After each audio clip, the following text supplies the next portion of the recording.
युद्ध आहे, गँगवॉर आहे। काल विधान भवनात जो प्रकार घडला हा फक्त दुर्दैवी नाही, दुःखद नाही, धक्कादायक नाही, तर महाराष्ट्राच्या संस्कृतीला लाज आणणार आहे। मुख्यमंत्री देवेंद्र फडणवीस यांचे एक विधान माझ्या लक्षात आहे की मी महाराष्ट्राची संस्कृती जपेन, संस्कृती बदलू देणार नाही वगैरे वगैरे वगैरे। पण महाराष्ट्राच्या संस्कृतीला त्यांच्या कारकिर्दीमध्ये रोज डाग लागतो आहे, अनेक मार्गांना लागतो आहे। मग भ्रष्टाचार असेल, व्यभिचार असेल, हनी ट्रॅप असेल, रोज आमदार निवासमध्ये टॉवेल गँग असेल, मंत्री पैशाच्या बॅगा घेऊन बसलेले आहेत, कारवाई होत नाही।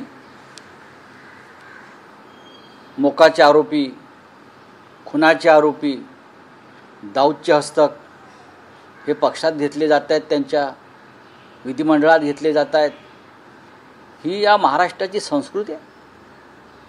हे मला देवेंद्र फडणवीसांना विचारायचं, ही राष्ट्रीय स्वयंसेवक संघाची संस्कृती आहे।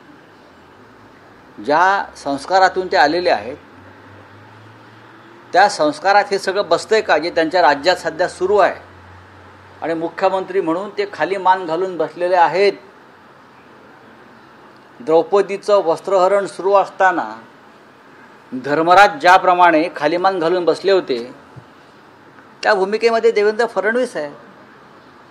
म्हणजे वस्त्रहरणाला पांडवांचं पाठबळ होतं, पांडव कमजोर होते, म्हणून द्रौपदीचं वस्त्रहरण उघड्या डोळ्याने ते पाहत होते। द्रौपदीला जुगारावर लावणाऱ्यांची ही जी एक संस्कृती या देशात तेव्हा निर्माण झाली होती, मला वाटतं भारतीय जनता पक्ष आणि त्यांचे नेते उघड्या डोळ्यानं महाराष्ट्राचं वस्त्रहरण पाहत आहेत आणि त्याला सर्वस्वी जबाबदार ते आहेत, कारण ते जुगाराच्या अड्ड्यावर बसले आहेत।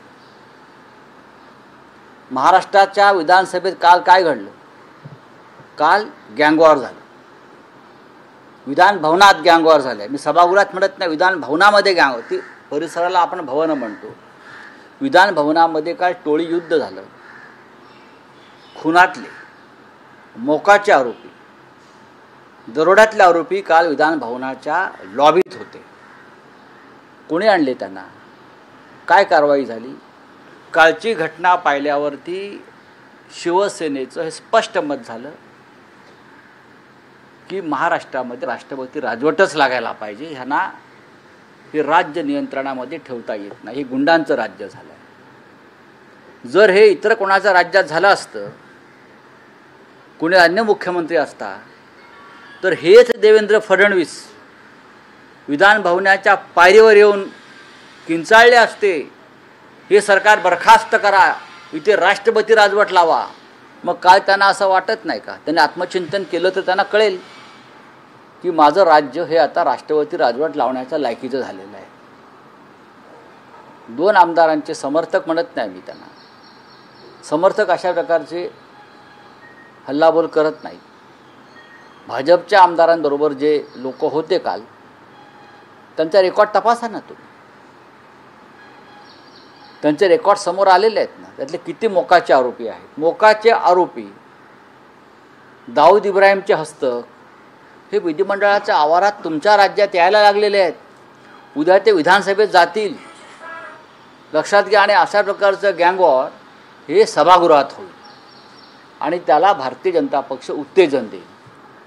गेल्या 2 महिन्यामध्ये महाराष्ट्रातल्या भारतीय जनता पक्षात ज्या लोकांची भरती झालेली आहे, ही भरती पूर्वी जी गुंडांची भरती व्हायची, अंडरवर्ल्डमध्ये भरती व्हायची ठिकठिकाणी, आम्ही पाहिलं आहे ते, त्या पद्धतीची भरती आहे। त्या पद्धती हा जो हनी ट्रॅप प्रकरण सध्या चाललं आहे नाशिक आणि इतरत्र,